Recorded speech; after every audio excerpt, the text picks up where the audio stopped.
Top quality और consistent performance के लिए सिर्फ सिल्वर पंप नाम याद रखना। ಮಡಿಕೇರಿ ತಾಲೂಕು ನಮ್ಮ ಮೂರ್ನಾಡು ಪ್ರೌಢಶಾಲೆಯಲ್ಲಿ ಕಳೆದ ಒಂದು 4-5 ದಿವಸಗಳ ಹಿಂದೆ ಆ ಶಾಲೆಯ ಮಕ್ಕಳು ಒಂದು 7-8 ಮಕ್ಕಳು ದೈವಾರಾಧನೆಯ ನರ್ತನವನ್ನು ಮಾಡಿರ್ತಕ್ಕಂಥದ್ದು ನಮ್ಮ ಗಮನಕ್ಕೆ ಬಂದಿದೆ. ಸಾಮಾಜಿಕ ಜಾಲತಾಣ ಮುಖಾಂತರ ನಮ್ಮ ಗಮನಕ್ಕೆ ಬಂದಿತ್ತು. ಇದನ್ನು ಇವತ್ತು ನಾವು ಇಲ್ಲಿ ಶಾಲೆಗೆ ಭೇಟಿ ಕೊಟ್ಟು ಮುಖ್ಯೋಪಾಧ್ಯಾಯರ ಬಳಿ ಮತ್ತು ಶಿಕ್ಷಕರ ಬಳಿ ನಾವು ವಿಚಾರಿಸಿದಾಗ ಅವರು ಮಾಡಿದಿರ್ತಕ್ಕಂಥದ್ದು ಸತ್ಯ ಅಂತ ಹೇಳುವಂಥದ್ದು ಗೊತ್ತಾಗಿದೆ. ಬಹುಶಃ ದೈವಾರಾಧನೆ ಅಂತ ಹೇಳೋದು ಒಂದು ಜಾನಪದ ಕಳೆ, ಒಂದು ಒಳಗಿರ್ತಕ್ಕಂಥ ಒಂದು ಅಡಕವಾಗಿರ್ತಕ್ಕಂಥ ಒಂದು ದೈವಿಕ ಶಕ್ತಿ.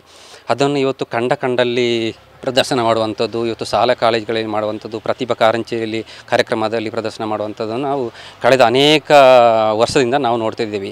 ಈ ಜಿಲ್ಲೆಯಲ್ಲಿ ನಮ್ಮ ದೈವಾರಾಧಕರು ಮತ್ತು ದೈವ ನರ್ತಕರ ಸಂಘ ಕೂಡ ಇವತ್ತು 2 ವರ್ಷದ ಹಿಂದೆ ನಮಗೆ ಅಸ್ತಿತ್ವಕ್ಕೆ ಬಂದಿದೆ. ಇದು ನಮ್ಮ ಗಮನಕ್ಕೆ ಬಂದ ತಕ್ಷಣ ನಮಗೆ ತುಂಬ ನೋವಾಗಿದೆ.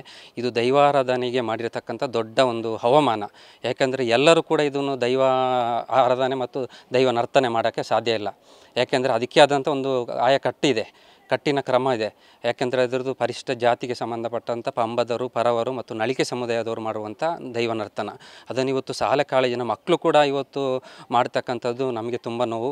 ಈ ವಿಚಾರವಾಗಿ ಇವತ್ತು ಇಲ್ಲಿ ಅಧ್ಯಾಪಕರ ಹತ್ರ ಕೇಳಿದಾಗ ಮಾಡಿದ್ದು ತಪ್ಪಾಗಿದೆ ಅಂತ ಕ್ಷಮೆ ಕೇಳಿದ್ದಾರೆ ಮತ್ತು ಮಕ್ಕಳು ಕೂಡ ಕ್ಷಮೆಯನ್ನು ಕೇಳಿದ್ದಾರೆ. ಈ ಮುಂದೆ ಆಗಬಾರ್ದು ಅಂತ ಹೇಳುವಂಥ ವಿಚಾರಕ್ಕೆ ಈ ಹಿಂದೆ ಕೂಡ ನಮ್ಮ ಮಡಿಕೇರಿ ದಸರಾದಲ್ಲಿ ಮತ್ತು ಗೋಣಿಕೊಪ್ಪ ದಸರಾದಲ್ಲಿ ಕೂಡ ಈ ರೀತಿಯ ಕಾರ್ಯಕ್ರಮಗಳು ವೇದಿಕೆಯಲ್ಲಿ ಮಾಡಿದ್ರು. ಅದನ್ನು ನಾವು ತೀವ್ರ ರೂಪದಲ್ಲಿ ಖಂಡನೆ ಮಾಡಿದ್ದೀವಿ ಮತ್ತು ಸರ್ಕಾರದ ಸಂಬಂಧಪಟ್ಟ ಸಾರ್ವಜನಿಕ ಶಿಕ್ಷಣ ಇಲಾಖೆ ಕೂಡ ನಾವು ಈ ಮೊದಲು ಕೂಡ ಪತ್ರ ಕೊಟ್ಟಿದ್ದೇವೆ, ಮನವಿ ಕೊಟ್ಟಿದ್ದೇವೆ ಮತ್ತು ಸರ್ಕಾರದ ಗಮನ ಕೂಡ ತಂದಿದ್ದೇವೆ ಈ ರೀತಿ ಆಗಬಾರ್ದು ಅಂತ. ಇದು ಸರ್ಕಾರದ ಸುತ್ತೋಲೆ ಕೂಡ ಇದೆ, ಈ ರೀತಿ ಮಾಡಬಾರ್ದು ಅಂತ ಹೇಳುವಂಥದ್ದು. ಇದು ದೈವಾರಾಧನೆ ಅಂತ ಹೇಳುವಂದು ಮನೋರಂಜನೆ ವಸ್ತು ಅಂತಲ್ಲ, ಅದು ಆಟಿಕೆ ವಸ್ತು ಅಲ್ಲ. ಕಂಡ ಬೀದಿಯಲ್ಲಿ ಮಾಡುವಂಥದ್ದು ಅಲ್ಲ.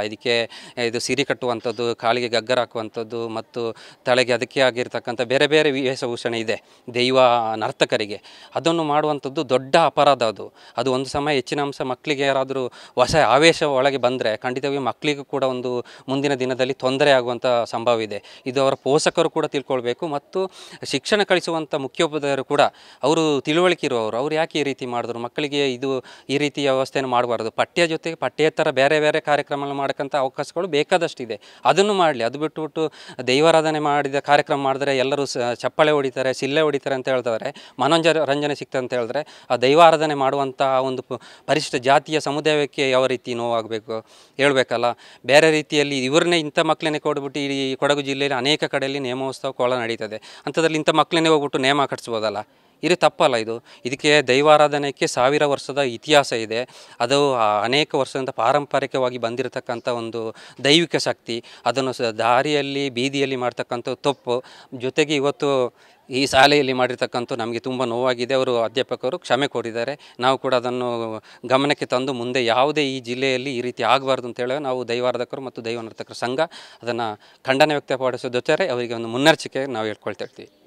ನನ್ನ ಹೆಸರು PM ರವಿ, ದೈವಾರಾಧಕರು ಮತ್ತು ದೈವ ನರ್ತಕರ ಸಂಘದ ಸ್ಥಾಪಕ ಅಧ್ಯಕ್ಷ. ರಂಗೋತ್ಸವ ಕಾರ್ಯಕ್ರಮ ಇಲಾಖೆ ಬೇರೆ ಬೇರೆ ಕಾರ್ಯಕ್ರಮ ಹಮ್ಮಿಕೊಂಡಿದ್ದೆವು. ಅದೇ ಮಕ್ಕಳಿಗೆ ಏನೆಲ್ಲ ಸ್ಥಳೀಯ ಏನೆಲ್ಲ ಕಾರ್ಯಕ್ರಮ ಉಂಟು ಅದನ್ನು ಮಕ್ಕಳು ಮಾಡಿದರು. ಅದರಲ್ಲಿ ಒಂದು ಕಾರ್ಯಕ್ರಮ ಭೂತಾರಾಧನೆ ಬಂತು. ಅದರ ಮಕ್ಕಳು ತಿಳಿದೇ ಮಾಡಿಬಿಟ್ಟಿದ್ದಾರೆ.